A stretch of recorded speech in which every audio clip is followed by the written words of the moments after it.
I'll look at you this way. So thank you for joining us back here at the closing session. We have one more video from Dr. Paul Gorski, part 4, and then I will give my closing remarks. So give me one moment and I will cue the video, and away we go.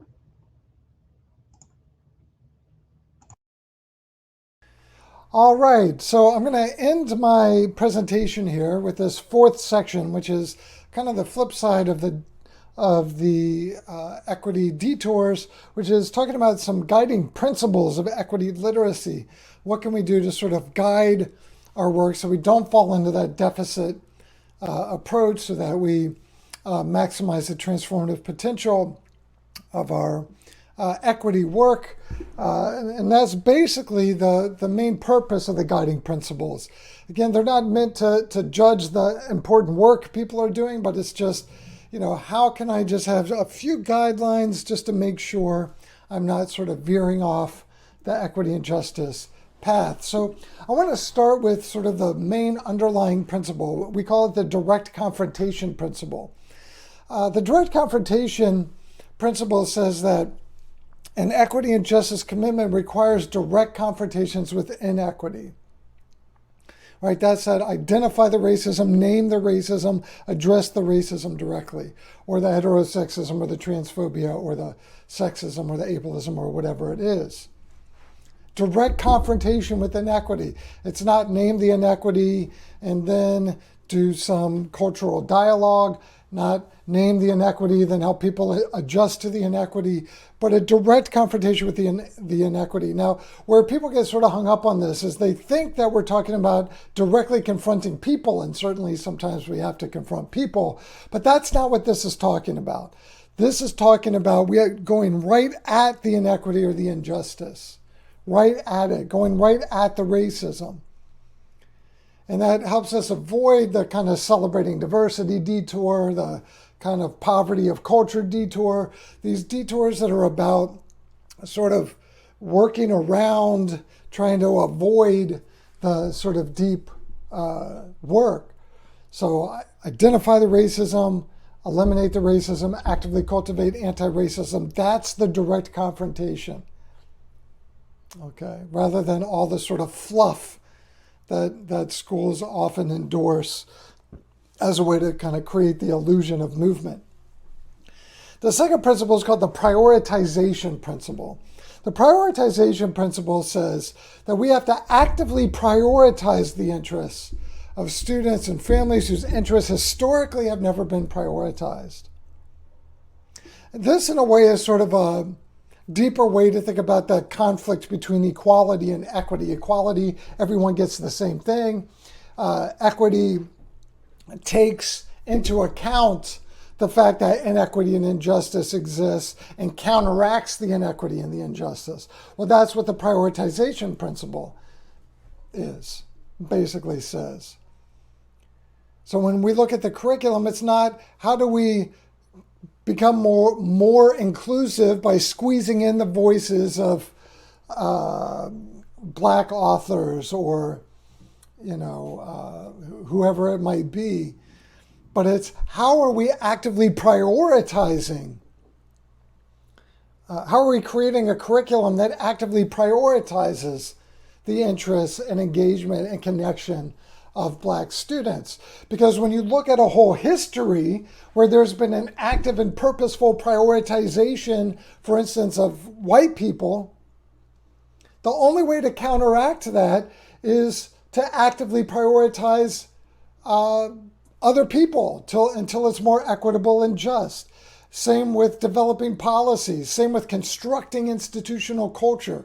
If institutional culture was constructed around white people or around Christian people or around middle-class people or whoever, it is the only way to counteract a sort of history of that being embedded into policies and practices is to say, okay, well, how do we actively prioritize the interests of economically marginalized people or whoever it is? So think about this. If you work in a school, you might think about, okay, family engagement. What if we just forgot everything we knew about family engagement and then we constructed an approach to family engagement that specifically prioritized the interests of families that are experiencing poverty? We just reconstruct it. So how would we need to construct this in a way that is as accessible to people experiencing poverty as possible? Because middle-class families can adjust to however we do it.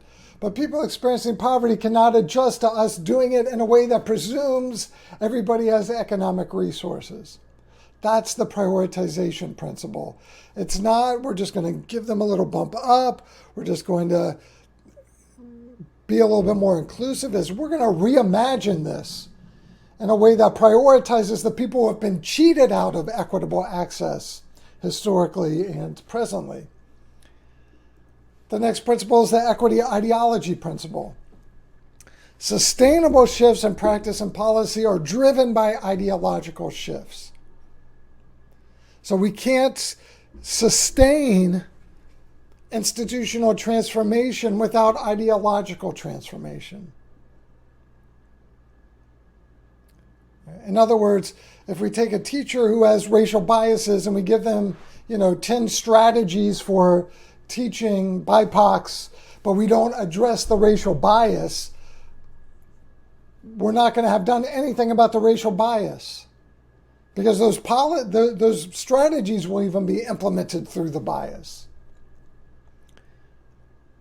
So I think too often professional development, especially in schools and nonprofit organizations, sort of skip over the ideological stuff. It's just, here are some strategies. Here's a new initiative. Here's a new program.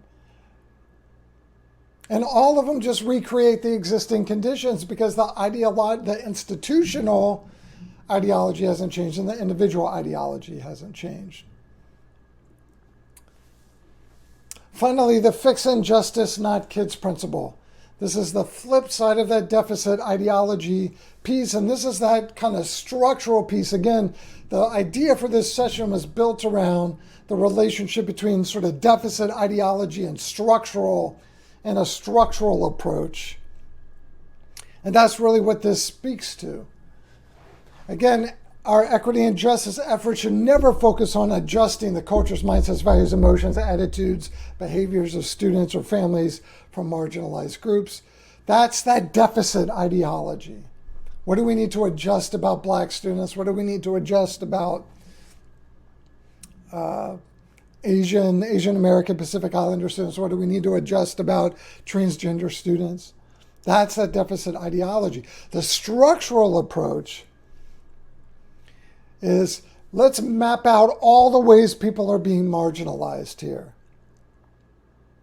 I mean, have you ever done that at your institution? Have you ever sat down and just honestly mapped it out? Here are, like right now, can you think, here are 5 ways racism is operating right now in my school or my organization. Here are 5 ways transphobia is operating. Mapping it all out. Taking structural account of the inequity and the injustice, and then addressing those things. That's what we call a structural approach. Deficit approach, people who have a deficit ideology believe that educational disparities exist because of some deficiency that needs to be fixed within marginalized communities. That's that old sort of culture of poverty notion that was so popular, 10, 15 years ago. That's deficit ideology. Structural approach is, what are the barriers and challenges? What are the inequities and biases? What are the oppressions? And our work is about identifying those things and removing them, and then cultivating actively anti-oppressive organizations and institutions. So you can take an accounting of the equity and justice efforts in your school or your organization or whatever kind of organization you work for. Take an accounting of them and say, okay, to what extent are we following these principles? To what extent are we sort of falling into those traps that I talked about earlier, those detours? You might look at these and ask yourself, which of these would be the most transformative principle for your school or your district or your organization? Which of these pushes against most fundamentally the challenges you're facing around equity and justice?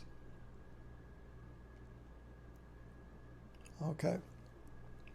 I want to end just by talking about really quickly 5 places to start. I've already been talking about this. Equity cannot live where deficit ideology lives. They are in direct competition with one another. Okay.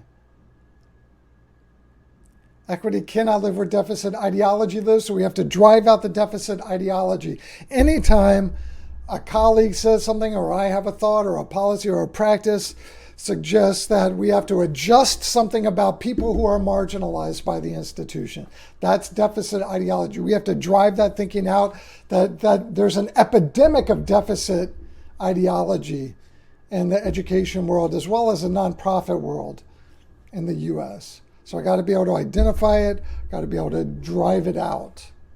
Okay. Review policies, and again, if you work in a school, student conduct handbooks. Usually these handbooks and policy guides connected to schools and school districts are full of inequitable policies, as well as kind of shaming and finger-wagging language. So there's this power dynamic built in from the very beginning. It's a great place to practice. It's a great place to practice identifying subtle forms of inequity. Ask the most marginalized members of the community, and most importantly, believe what they say. Work with a lot of schools that like to do these listening programs where they'll bring together a focus group of people, listen to them. The problem is, the question is, are we willing to fundamentally change what we're doing and what we're thinking based on what we learn in those environments? If we're not willing to do it, then it's abusive to put people through the exercise of it. Again, that's a way of sort of creating the illusion. My organization is often contacted by schools and school districts that want these big equity audits, and they're ready to pay thousands and thousands of dollars. And I often tell them, we could do this, we could do the surveys, we could do the focus groups, we could do all these things. But the truth is, if you all just asked people and believed what they say, that's the best data. Of course, they have to trust you to say what they have to say, but that's the best data. You don't have to spend tens of thousands of dollars on an equity audit if you're willing to listen and believe what people say, and then adjust what you're doing based on their feedback. Develop an institutional view. I think there's been a lot of focus recently on anti-bias, on microaggressions, on this very sort of interpersonal, individual, interactional way of looking at diversity, equity, and inclusion. And that stuff is really important. But we also have to learn how to recognize how inequity operates institutionally, and institutional policies and institutional practices, and hiring practices.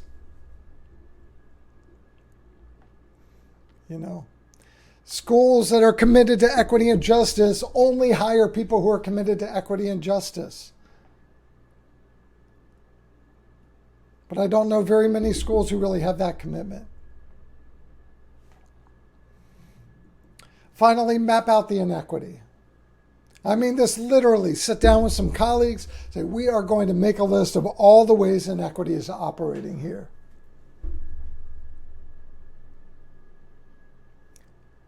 And then sort of prioritize things based on depth. How do we get the deepest return, for what we do most immediately? I think the tendency is to want to pick the low-hanging fruit and say, okay, well, we'll focus on those first. But I want to encourage you to say, okay, well, what is going to be the deepest transformation here? And again, I know that most people connected to IDRA are not sort of stuck in the intercultural framework stuff, but but I do think it bears repeating here at the end that most intercultural frameworks do not name inequity and injustice honestly, and that's why a lot of people have written very critically of intercultural communication and that kind of stuff, that it sort of nudges out serious considerations for power and oppression and those sorts of things. And in a way, that's why they're so popular. So if we're going to embrace that notion of interculturalism, let's commit to an approach to that keeps equity and justice at the center. We start that by mapping out the inequity, honestly mapping it out. Honestly mapping it out. Okay. Well, I want to wrap up here just by again thanking IDRA for the invitation. It is quite an honor. And I love when I have opportunities to work with other people who I know are starting with these commitments. It just gives me so much energy to do that. So I just really value the opportunity to sort of engage with you all. I hope sometime we could do it in person. So thanks again. And thank you all for, working in these sort of precarious times. Not that all times haven't been precarious, but with all of the interlocking things going on, I really value the opportunity to engage. So thanks again, and keep up the good work, everybody. If you want to get in touch with me, here's how. Thanks.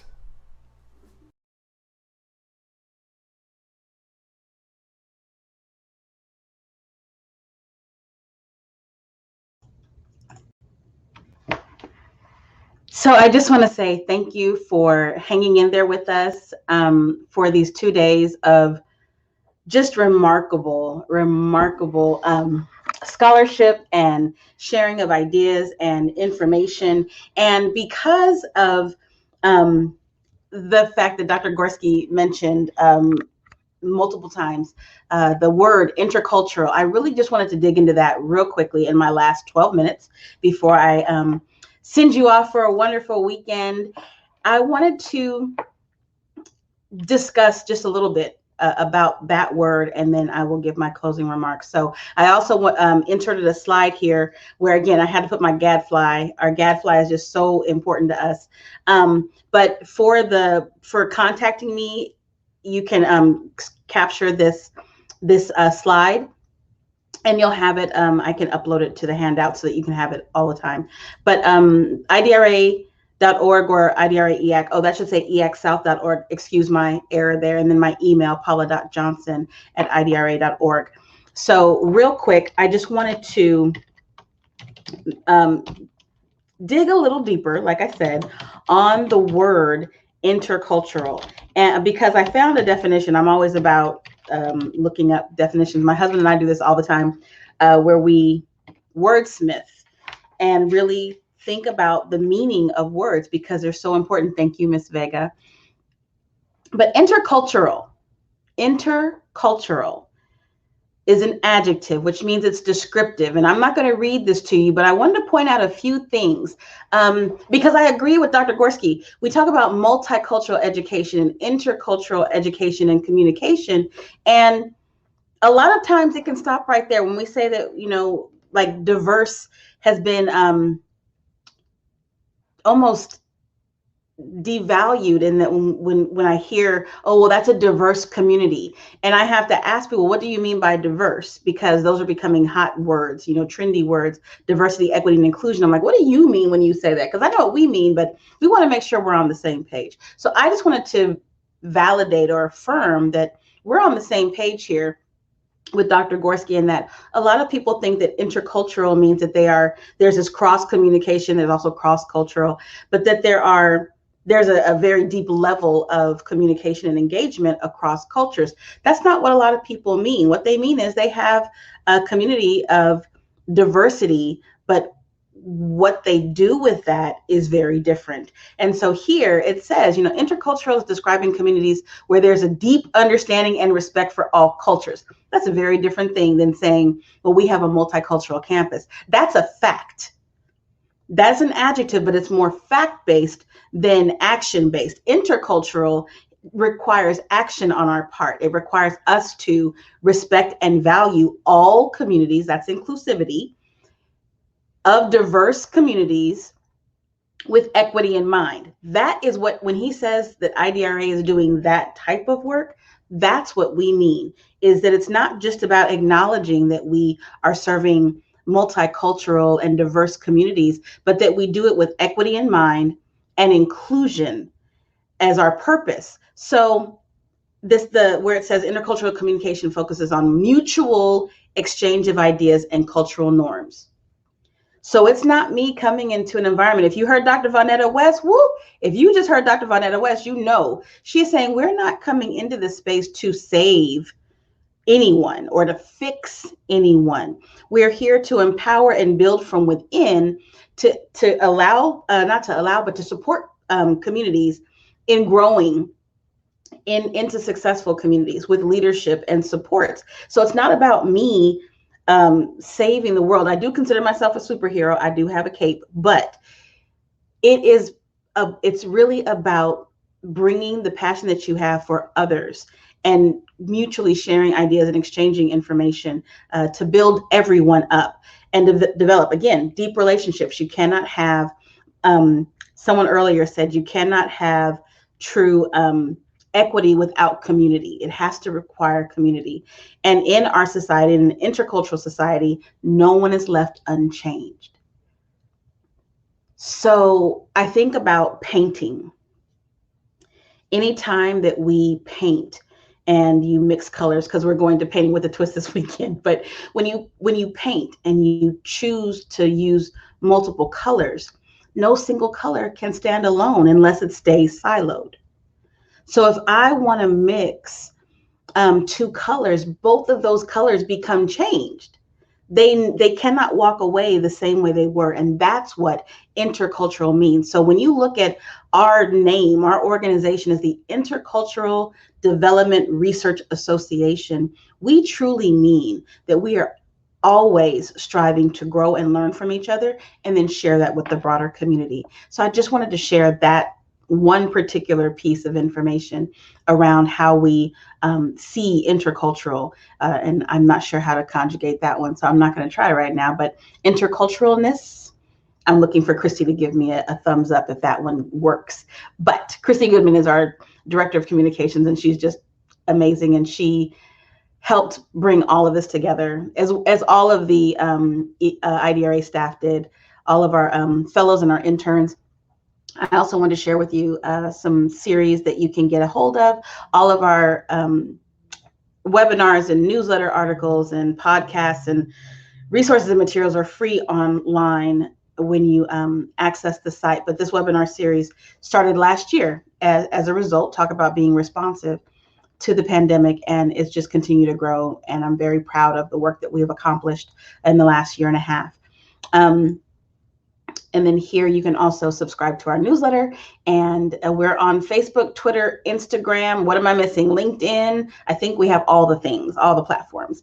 So I'm going to give you a moment to capture that. And then I would just like to give some closing remarks before we shut down. So I'm going to turn off the slides. Interculturalness is a fun word. She knows I make up words all the time. Like, I'm educated, but I just like to make up words. I like the way they sound. I am a word queen. So now this is the serious part. I would like to thank you for the time you have spent with us over the past 2 days. We realized that the timing was difficult for many of us, which is why these sessions will be available on different platforms. We have heard from equity luminaries from all across our nation and the world that are not just allies in this work, but whose work is aligned with the vision and mission that IDRA has held for many years, almost 5 decades. There is no equity without excellence and without asset-based practices. Without a vision of excellence for all of our students, we fall into antiquated arguments of equality versus equity, where each group receives the same funding, the same support, the same frameworks, while we all dive into the same melting pot that suffocates our histories, erases our uniqueness, and never results in solid, equitable, excellent, and inclusive education. The presenters you've heard from over the past 2 days have reminded us of these issues, and now we ask you to take up the challenge to reopen and reclaim our schools and our future. And we ask you to accept nothing but the very best for our students, families, teachers, and communities as we commit together to excellence in education. We also invite you to reconnect, not just with your students, but with the idea of potential and possibility. Reframing our thinking around what success looks like for students. It is possible for all students to be successful when they are in a culture of care that is radically inclusive and seeks to perform at the highest standards and highest expectations of both the staff and the students and teachers and parents. If there is one inkling of doubt in your heart, mind, and soul that our students are not capable of this level, these expectations, this class, that career, or a bright future, because they are just too damaged by their circumstances and past, then put those thoughts in abeyance and bear witness to the idea of possibility, to the idea that our students and communities' assets are stronger and more powerful than the systemic oppression that challenges them. Remember, challenges are just opportunities to overcome obstacles. IDRA has stood by this idea for almost 5 decades, and we will continue to do so. And we invite you to do the same. We invite you to go forth and be those equity gadflies and continue to do this great work. I believe that there's a hand raised, and I also believe that you have the ability to come off. Ms. Maraj, if you would like to, you don't have to open your video, but you can come off mic, and there you go. Let's see.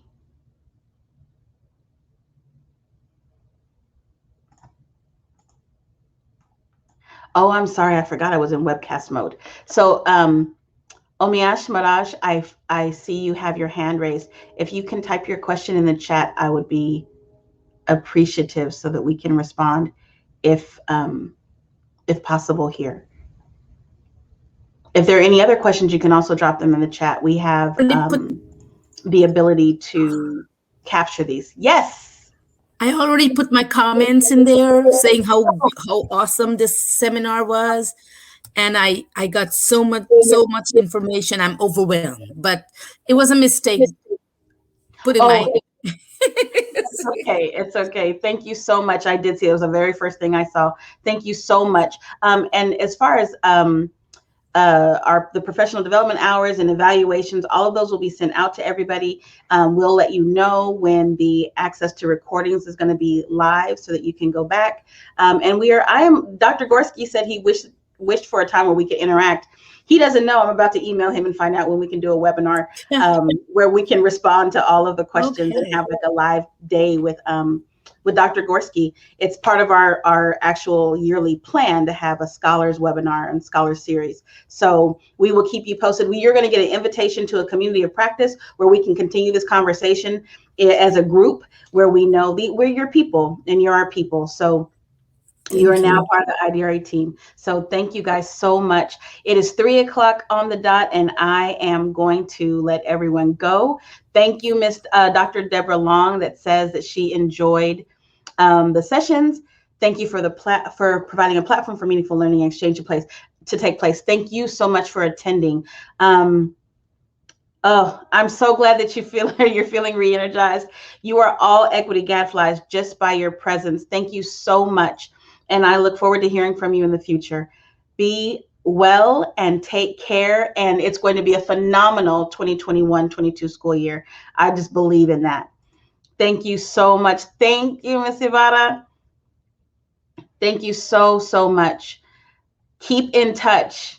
Find us on all the things. The recordings will be, I don't know, hi, Dr. Keeling. I don't know if it's going to be on the YouTube channel. We are going to have access to this site, and then we'll find out how we'll transfer them to the community of practice. Hector Bajorquez is talking about a Moodle, where people who were not able to attend are able to access all of the files, and they can go through it for asynchronous professional development as well. So for anyone that you have, your colleagues, your friends that weren't able to join but are registered, they will have access, but then we'll have a secondary platform where people who were not registered will be able to access and get professional development hours as well. Sorry, I'm like, oh my gosh. Thank you so much, Nyla. It was wonderful having you. Dr. Brown, Howard Brown, thank you so much. Katrina, they don't let me talk often because I'll go long. And so it's already 3:02. Everyone have a phenomenal weekend, a phenomenal school year, and just be strong. The work is heavy, but with all of us, it gets a little bit lighter and brighter. So thank you for your presence. Thank you for your encouragement. And we hope to see you again soon. We'll keep you posted on all of our future events. Thank you so much.